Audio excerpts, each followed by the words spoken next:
Eso.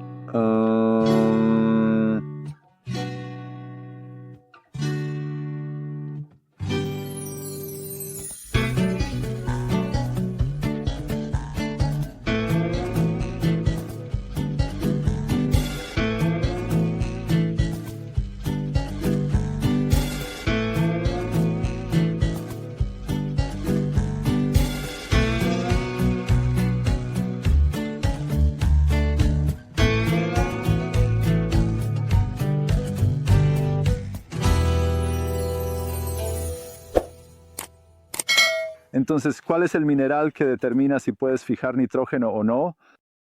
El molibdeno es uno.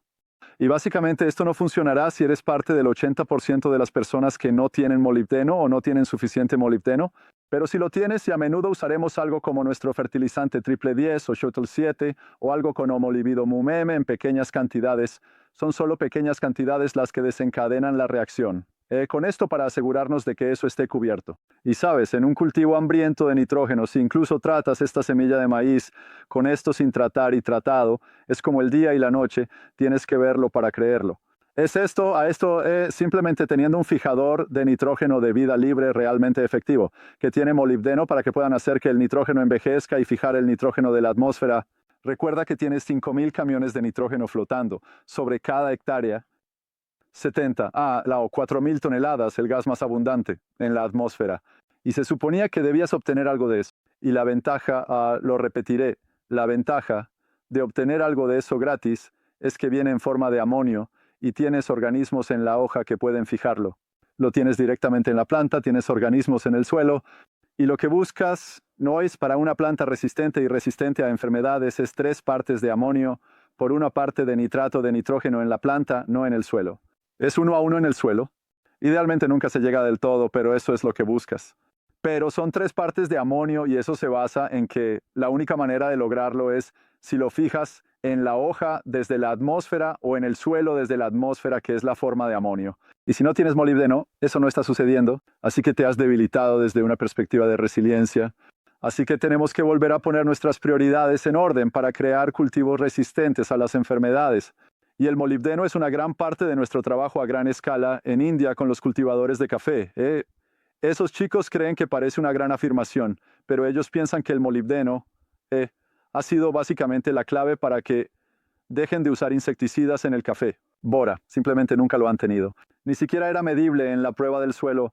Cuando comenzamos a probar el suelo, la hoja no era medible. Y al introducir molibdeno, poder crear proteínas, azufre también y crear resiliencia hizo una gran diferencia para ellos. Así que solo recuerden que los cultivadores de papa, en las mesetas de Atherton, en los suelos rojos, están aplicando cosas como 750 kilos de un fertilizante dominado por fosfato NPK para iniciar un cultivo.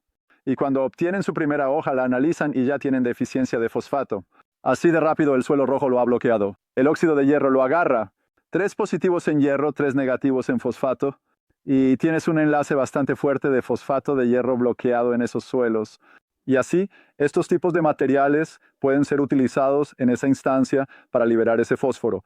Y eso es lo que hacen. Las bacterias solubilizadoras de fosfato, especialistas que entran y hacen el trabajo y puedes cultivarlas. Así que también mencionamos organismos especialistas que viven en la superficie de la hoja y pueden fijar nitrógeno. Ahora, la diferencia entre los 2 minerales más abundantes, que es el nitrógeno, seguido de cerca por el potasio, es que la única fuente de potasio es a través de la solución del suelo. Mientras que el nitrógeno proviene del suelo, también entra directamente, desde la hoja. Así que cuando tienes condiciones secas, lo primero que piensas es que va a ser el nitrógeno porque es el más abundante, pero no lo es. Lo primero que sufre es el potasio, porque la única fuente de potasio no entra a través de la hoja, solo se obtiene a través de la solución del suelo. Y no hay solución del suelo porque está seco. Y así ves en los cultivos extensivos ese acabado seco, que es este pequeño borde quemado en las hojas inferiores del cultivo, que es un signo clásico de una deficiencia de potasio. Y es entonces cuando necesitas potasio, porque el tamaño es el grano, es el mineral del dinero. Y es entonces cuando aplicas potasio en aerosol foliar, y a la gente no le gusta, no ha usado tradicionalmente sulfato de potasio porque tiene una baja solubilidad. Es solo 1 kilo por 10 litros de agua, mientras que la urea es 1 kilo por 1 litro de agua. Y la gente dice, no vale la pena preocuparse por eso. Bueno, sí lo es porque solo necesitas 8 kilos de sulfato de potasio como foliar y también aportas algo de azufre para la proteína y le pones algo de ácido fúlvico. Y eso crea fulvato de potasio, alrededor de 300 gramos por hectárea. Y eso es simplemente un maravilloso mineral de potasio que has incorporado a la ecuación en un final seco y marca la diferencia entre un buen año y un mal año. Y puedes monitorear eso, como mencionamos, con potasio, midiendo la hoja superior y la hoja inferior. Por eso un medidor de potasio es una herramienta invaluable, porque mides la hoja superior y es el mineral más móvil. Se está moviendo hacia donde se necesita, que es en realidad para el crecimiento vegetativo en la parte superior y para el tamaño de las semillas, que también están en la parte superior de la planta. Y básicamente, necesitas probar la parte superior con un medidor y probar la parte inferior, y deben ser iguales. Podría ser 2000 partes por millón en ambos lugares. Y si la parte inferior es 1500 y hay más de un 10% de variación, eso siempre es una deficiencia de potasio y necesitas intervenir y arreglar eso porque el potasio determina tu rentabilidad. Así que puedes hacerlo con una tira de pH. Si no puedes permitirte un medidor, no es tan confiable, pero básicamente quieres tener el mismo color. Así que tienes una tira de pH y exprimes con un triturador de ajo un par de gotas de la parte superior de la planta y observas el tono que se crea cuando lo dejas caer sobre esa tira de pH. Y luego tomas hojas de la parte inferior de la planta. Y si es más ácido, el potasio es un mineral superalcalinizante y debido a su movilidad se vuelve más ácido cuando se va de esa hoja inferior.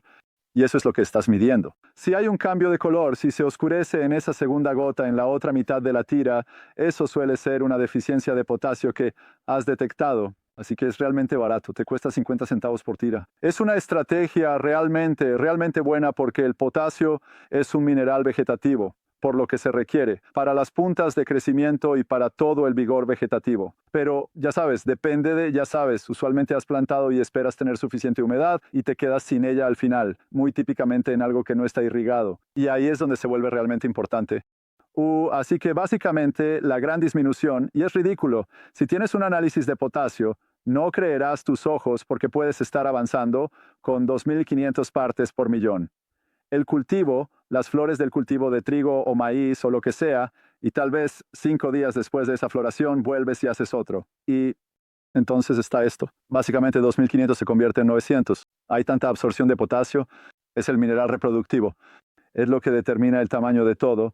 Bombea azúcares en las cosas para aumentar su tamaño y eso es lo que estás vendiendo. Sabes, cuanto más grande, más tamaño tienes, más peso tienes, más dinero tienes. Por eso llamo al potasio el mineral del dinero. Y es realmente importante en un final seco. Después de la floración es cuando casi siempre tienes que aportar algo de potasio para contrarrestar los requerimientos. La disminución de potasio que no está presente porque no hay solución en el suelo y de ahí es de donde proviene. Entonces, el acame, por supuesto, para aquellos que no están familiarizados con los términos, es cuando el cultivo se cae porque la resistencia del tallo no está presente. Y muy comúnmente eso está exactamente vinculado al potasio. Es uno de los principales actores en la regulación de la resistencia del tallo, pero también puede ser sílice, menos frecuentemente, pero bastante común.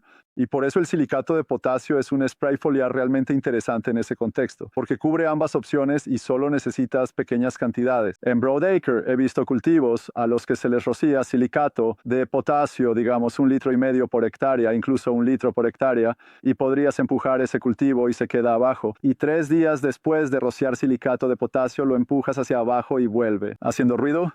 Eso es lo que quieres. Quieres esa resistencia del tallo y ese resultado de rebote. Si tienes vientos fuertes que de otro modo lo derribarían, quieres que vuelva a levantarse. Y el silicato de potasio se puede usar para ese propósito.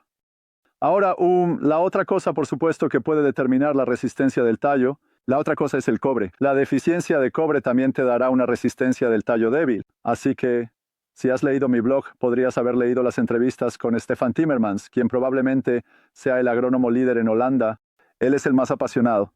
Se levantará en la clase y dirá a otros grupos, vendrá a mis cursos en diferentes países porque volará, es un amigo, y se levantará y dirá, quiero que ustedes entiendan esto. Revisen las uñas de su agrónomo. Ahora, si no tiene tierra debajo de ellas, está en el camino, es un desperdicio de espacio. Tienes que estar en el suelo mirando y viendo lo que está sucediendo. Él simplemente corre alrededor de los potreros porque es un corredor de larga distancia y literalmente corre para moverse. Nunca ha perdido un cliente. Cada cliente que ha tenido, incluso aunque algunos de ellos tienen 80 años ahora, no lo dejarán ir. Y ahora está consiguiendo a todos estos grandes cultivadores de bayas en Escocia que le pagan una fortuna para que vaya. Y no se detiene entonces. Así que comienza a las 4 de la mañana y sigue hasta tarde en la noche corriendo. Es un lunático, pero apasionado más allá de cualquier cosa que hayas visto. Es el personaje más apasionado de todos. Usa medidores de potasio constantemente, particularmente en su producción de bayas. Y lo que los productores de bayas están descubriendo es que quieren esa carga de la que estás hablando, así que en lugar de tener cantidades iguales de potasio en la hoja inferior y superior, buscan tener hasta un 50% más acumulado en la parte inferior para que tengas esto. Cuando tienes algo que está extrayendo y produciendo fruta durante un largo periodo, lo cargas con potasio en la parte inferior y quieres tener un nivel más alto de potasio en la hoja inferior. Cuando estaba en India, en la época en que podía viajar, encontré este artículo, en una revista agrícola de este profesor, esta mujer, que había revisado antiguos textos ayurvédicos y demás, y encontró este pergamino de hace 3000 años, que describía cómo funcionaba la agricultura india en ese momento. Y es realmente interesante mirar hacia atrás y entender que muy a menudo no hay nada nuevo bajo el sol, porque según este documento, la agricultura india en ese momento funcionaba con 4 fórmulas lactofermentadas. Así que aquí tenemos el poder de la lactofermentación, que es lo que acabas de aprender a hacer para extraer los activos de cualquier cosa. Así que, por ejemplo, yo voy con el ajo. Nosotros, por error no nos dimos cuenta de lo agradables que son los tallos florales. ¿Sabes qué es el tallo floral? Es la flor que crece en la parte superior del ajo. Y decidimos que probablemente tarde, no probablemente, definitivamente tarde, tenemos miles de ellos, una gran plantación de ajo, que Claudia decide encurtir algunos de ellos. Así que encurtimos algunos de estos tallos florales. Oh, Dios mío, ¿alguna vez has comido tallos florales encurtidos? Son más agradables que el ajo encurtido, son alucinantes. Entonces pensé, caramba, bueno, si saben tan bien, probablemente sean buenos. Y así que verifiqué, investigué sobre ellos y en realidad tienen algunos dicen que más nutrición que la maravillosa nutrición, incluyendo la alicina que se encuentra. Por supuesto, tiene todo el sentido. La planta está produciendo una flor y todo va hacia la flor, así que por supuesto será bueno. Y simplemente lo dejamos ahí. Así que pensé, bueno, no voy a desperdiciar esto.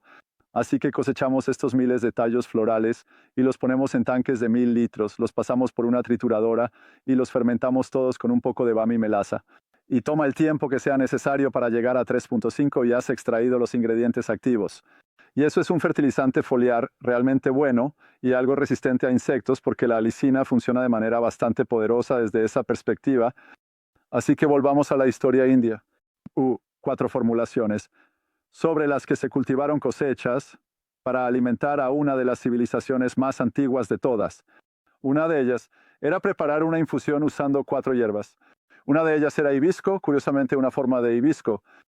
Algunas eran 4, otras eran 5 hierbas lactofermentadas para extraer los activos de ellas. Una de ellas era para organismos fijadores de nitrógeno, uno era para organismos solubilizadores de fosfato, el tercero era para organismos solubilizadores de potasio. Y adivina que el cuarto era para órganos solubilizadores de sílice.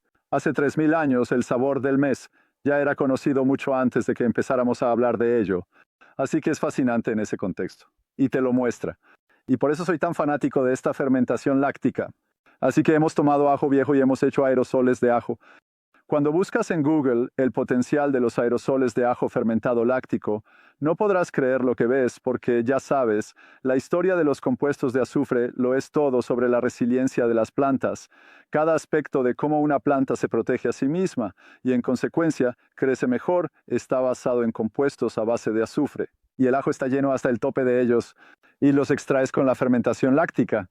O en el caso del próximo año, no vamos a usar los tallos florales para eso porque son demasiado buenos para comer. Así que ya compramos máquinas para pelar ajo y tenemos mucho ajo allí arriba. Y Claudia tiene esta gran receta y estamos usando nuestro maravilloso vinagre de sidra de manzana. Esa es la misma fórmula. Hicimos todas estas pruebas de diferentes mezclas de manzanas para decidir cuál ganó la mejor sidra del país. Y creo que tenemos la mejor sidra de manzana del país porque es la misma mezcla y es para morirse. Y vamos a usar eso con el ajo para hacer ajo encurtido. Y ella ya hizo algunos trabajos de prueba. Y mi gerente de la granja italiana, dijo que quiere pedir 10 frascos ahora. Es el mejor que he probado. Así que es real y él es un fanático del ajo. Come ajo todo el tiempo. De todos modos, eso es solo una digresión como siempre. Esto es interesante. Este es el concepto de, enfermedades que afectan solo a los insectos. Así que en realidad es una enfermedad llamada enfermedad muscadina blanca y verde. Y solo da un recubrimiento peludo de esporas de hongos. entra a través de cualquier abertura fundes, no incluyendo el poro respiratorio en el insecto. Y luego los consume de adentro hacia afuera, y luego estalla como un alienígena de ese cuerpo y todo el insecto está allí o la oruga está en la parte superior cubierta de este pelaje y ese pelaje produce millones de esporas. Y así si tienes viento y humedad, particularmente condiciones húmedas como el gusano de la caña, por ejemplo, y si tienes suelos bien húmedos en el norte, puede esparcir esas esporas por todas partes y simplemente mata a ese gusano. Con esa enfermedad hay preocupaciones sobre si puede afectar a las abejas y no parece ser demasiado grave. No lo rocías mientras están allí, porque entonces obtienen la espora directamente sobre ellas y hay un riesgo. No afecta a los humanos, no alimenta nada excepto insectos. Pero por supuesto, a veces no quieres eliminar a los buenos, obviamente.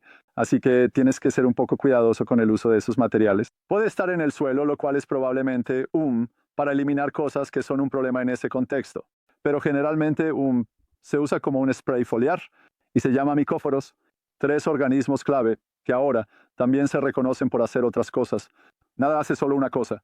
Así que no es solo que ahora estás controlando un insecto, descubres que hay este efecto estimulante del crecimiento de las plantas, una respuesta de mejora del sistema inmunológico, y hay un grupo completamente nuevo de estudios sobre los 3 organismos presentes en ese. Pensaron que iba a ser perfecto esto para, termitas. Pensaron, bueno, esto va a controlar las termitas, hormigas blancas, de las cuales he tenido algunas en mi casa, y acabo de deshacerme de ellas recientemente.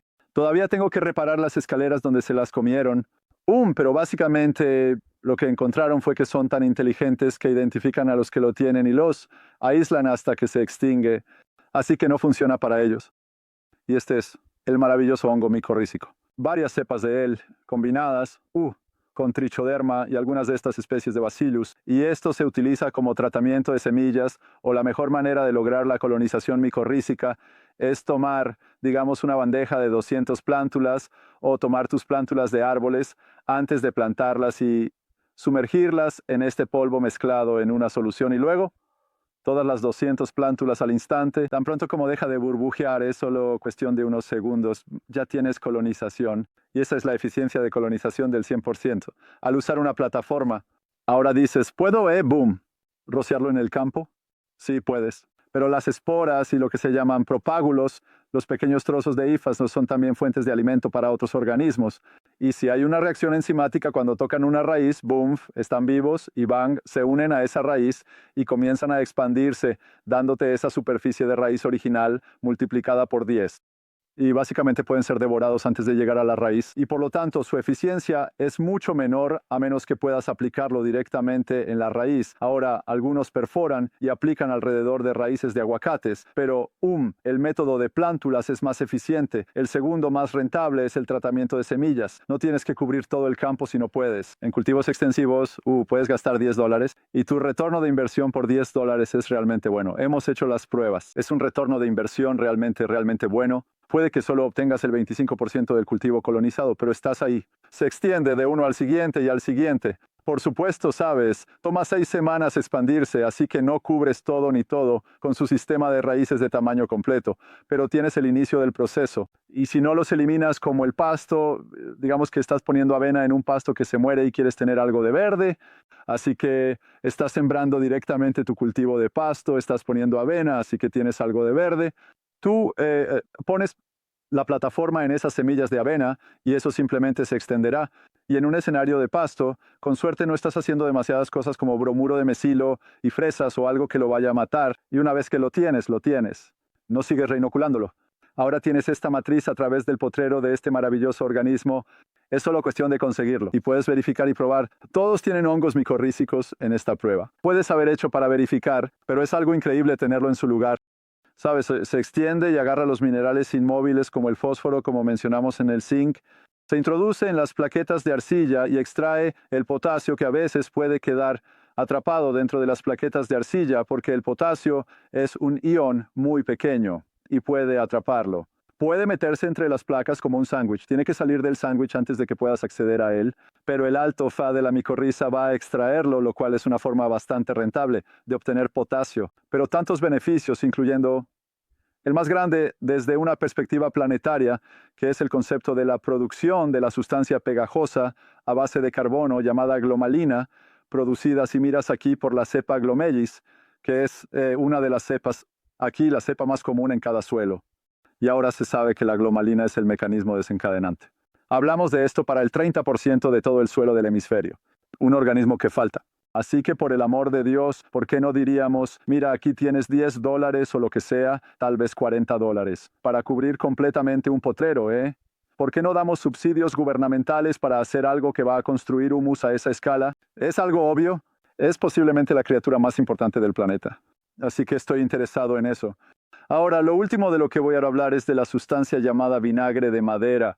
Y mi creencia, y no solo lo creo, lo sé, es que el vinagre de madera se convertirá en uno de los 4 elementos esenciales en la agricultura regenerativa en un futuro muy cercano. ¿Por qué estoy siendo tan enfático sobre esta sustancia? Primero, explicar qué es. ¿Quién ha oído hablar del vinagre de madera antes? No la mayoría, pero la mitad de ustedes. Así que vamos a explicarlo. Entonces, el biochar que mencionamos fue descubierto, es decir, se llama pirólisis, donde quemas la madera sin que salga humo, y eso crea este tipo de material a medio terminar llamado biochar. Algo así como cuando haces un hangi, si estás en Nueva Zelanda, eso es como crear biochar, porque todo sucede bajo tierra, está sellado, pero con el biochar tienes estos contenedores cerrados que queman la madera o cualquier que sea el material base, y lo que se descubrió fue que puedes capturar el condensado de humo. En realidad se llama un condensado de humo de la quema del carbón. Así que todos los compuestos volátiles, y hay más de 200 de ellos en la madera que estás quemando, y varía entre las diferentes maderas que quemas. La moringa es increíble. El cáñamo, es ridículo. Produce uno de los mejores biochars del mundo. Así que varía totalmente según los materiales que estés usando. Pero todos tienen más de 200 y algunos tienen cosas más activas como compuestos fenólicos y demás. Se condensan en el condensado de humo, que es un líquido. Y uno de los componentes que está presente en todos los materiales de madera es el ácido acético. De ahí el término vinagre de madera, porque está presente en una cantidad razonable y el pH es solo de 3.5 o 3.2. Y así que lo llamamos vinagre de madera. Es solo un nombre coloquial para lo que técnicamente se llama un condensado de humo. Ahora, Mars, una de las pautas para saber qué tan buenos son, porque varían completamente, es la presencia de estas sustancias llamadas zanahorias. Ahora, la palabra karak, K-A-R-R-I-C-K, es una palabra aborigen para humo. Y los aborígenes, por supuesto, han sabido sobre esto desde siempre, que quemas y el humo desencadena la germinación de una amplia gama de semillas nativas que de otro modo no germinarían. Así que esa quema controlada tenía un propósito, de regenerar y traer esa biodiversidad desencadenar. Obviamente era parte. Siempre había sido así en este antiguo continente. El humo había sido parte del escenario que desencadenaba la germinación, pero lo que se ha descubierto desde entonces es que estas sustancias llamadas caricinas que desencadenan hacen mucho más que desencadenar en la germinación. En realidad son estimulantes del crecimiento de las plantas. Desencadenan la germinación de la mayoría de las especies, no solo de un puñado de nativas. Y el porcentaje de caricinas en un vinagre de madera es una de las pautas en cuanto a sí mismo, su capacidad, en cuanto a su potencial. Así que con el vinagre de madera básicamente lo usas bastante diluido, generalmente como 1 a 300, 1 a 400, 1 a 500. Puedes usarlo como tratamiento de semillas. Y es un tratamiento de semillas realmente bueno y muy económico. Puede controlar enfermedades fúngicas, controla insectos. Lo usamos como parte de una receta. También usamos tierra de diatomeas micronizada, que es súper abrasiva y los insectos la odian. Y le pones un poco de vinagre de madera. Realmente efectivo contra caracoles y babosas. De hecho, en el sur de Australia, donde tienes estos pequeños caracoles que simplemente obstruyen completamente tu equipo cuando intentas cosechar en Broadacre, simplemente lo rocían y no sabemos. Puedes aplicarlo sobre ellos y no mueren, pero no se acercarán. Si lo mezclas con un adhesivo humectante, el olor permanece allí. Y los paisajes australianos saben que no debes ir donde huele a humo, porque si aplicas el producto en la mano, lo dejas media hora y luego lo lavas. En los siguientes 2 días, la gente dice, has estado quemando, porque hueles a humo. Es simplemente un olor a humo realmente concentrado. Así que tal vez eso es parte de lo que está sucediendo. No está realmente bien investigado. El gobierno tailandés ha estado muy involucrado en esto, al igual que los filipinos con trichoderma, y están diciendo que esta es la manera de cultivar cosas y han establecido como mejores prácticas el uso de estos materiales de vinagre de madera. Y así, desde mi perspectiva, hay un producto, solo para que sepas, nosotros revisamos todos los productos en el país y hay 4 o 5. Hay un producto llamado Piroag, que era con mucho el mejor. Y mi distribuidor en el sur de Australia había estado usando este Piroag y obteniendo esto. De hecho, lo estoy entrevistando en mi Poison Podcast más reciente y así probamos cosas y no pasaba nada. Así que fui a Piroag y luego dije, en lugar de que tengas un competidor, ¿puedo tomar tu producto? Ya sabes, precios al por mayor, reetiquetarlo, venderlo, probablemente al mismo precio que lo estás vendiendo. Pero lo compramos en grandes cantidades y lo reetiquetamos y lo llamamos un producto de Nutratech, porque normalmente no hago eso, pero no voy a vender nada que no sea nuestro nombre de producto y nuestra marca. Él dijo, nada, hemos creado este producto. Tenemos un nombre de marca que la gente reconoce para aquellos que incluso saben que es el vinagre de madera. Y no te lo vamos a dar. Y yo dije, bueno, eso solo significa que vas a tener un competidor. Habrías tenido 2 oportunidades, ahora tienes una y vamos a competir contigo. Y tuvieron una reunión en su contra. No podemos hacerlo. Así que luego verificamos. Conseguimos permisos de importación y trajimos, creo, 4 o 5 diferentes. Tienes que esperar para obtener el permiso, traerlos, pagar, luego hacer todas las pruebas en esos pequeños lechos. Y encontramos uno que realmente estaba hecho porque las manzanas han estado perdiendo popularidad, porque no sé, por una variedad de razones, pero los huertos de manzanas han sido desplazados a nivel mundial. Y esto estaba hecho de los manzanos que se usan para ahumar junto con la madera de cerezo, porque hay tantos compuestos volátiles y el sabor se transmite en el humo. Pensé que eso sería bastante bueno, y lo fue. Superó a los otros 4 que trajimos. Y así que traje, creo, 20,000 litros. Es solo la primera compra. Y luego pensé, caray, mejor reviso qué tan tonto es esto. El tipo de errores que cometo todo el tiempo, tonto, pensé, mejor lo comparamos con Piroag porque no voy a vender algo a menos que sea al menos igual de bueno. Así que seguimos haciendo pruebas y cada vez Piroag nos superaba por alrededor del 20%, a veces 25%. Digo, está bien, mejoremos el nuestro para que sea mejor. Pero para cuando añadimos cosas maravillosas como tricontalina y fúlbico, para que fuera igual de bueno o mejor, costaba mucho más de lo que podíamos permitirnos venderlo. Ni siquiera podíamos ser competitivos, así que solo tuve que conseguir. Volví a ellos y dije, ¿están seguros de que no se volverán locos? Y entonces me rendí. Y luego el último de estos cursos que tuve, que fue hace más de un año, tal vez hace 18 meses, el último que tuvimos en medio del COVID, tal vez incluso más. Hay un tipo que básicamente tenía mi edad y llevaba 30 años haciendo biochar. Él dijo, mira, hago un vinagre de madera bastante bueno. He consultado con este gurú de la Universidad de Newcastle que había estado haciendo todo el trabajo de Piroax y dijo que es el mejor que ha probado. Y mi amigo hace uno bueno. ¿Puedo enviarlos? Bidones de 20 litros y podrías hacer la prueba. Así que pasamos por todas las réplicas y pruebas. Y el de su amigo era tan bueno como el de Piroag. Y el nuestro era aproximadamente un 25% mejor. Y dije, vaya, qué maravilla. Y eso acaba de salir hoy. Así que eso es lo que se llama condensado de carbono activado. Eso es. Su reclamo único de fama es que siempre quiero tener un punto de diferencia. Él ha desarrollado una manera de poner biochar micronizado. Usualmente es una sustancia de color orina dorada. Esto es negro porque ha incluido biochar micronizado en él. Así que si miras la investigación del biochar y el vinagre de madera juntos, esa es la respuesta impresionante. Y eso bien podría ser lo que está sucediendo, pero uno de los ensayos que hicimos aquí admitidamente fue a altas tasas. Usamos 5 mililitros por metro cuadrado de los diversos productos y usamos el microbiómetro y 5 mililitros por metro cuadrado son 50 litros por calor. Y eso es un montón de cosas que podrías permitirte poner, pero solo para ver qué sucedería. Pasamos de 500 en un microbiómetro a 1700 y nunca había visto eso en mi vida. Así que es un bioestimulante increíble. Sí, gracias por eso.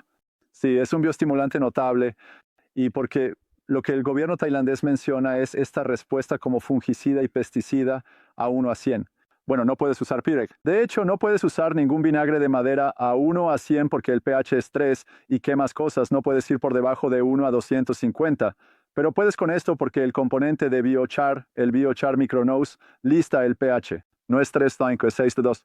Y puedes ponerlo 1 a 50 si quieres, pero 1 a 100. Ahora se puede usar 1 litro por hectárea en Broadacre, lo cual nunca podrías hacer antes. Solo puedes usar unos pocos cientos de mililitros y puedes obtener respuestas maravillosas, incluidas respuestas fungicidas e insecticidas. Así que quizás entiendas mi entusiasmo al sugerir, si miras la investigación, Solo busca en Google investigación sobre vinagre de madera y no podrás creer lo que ves. Es algo realmente, realmente.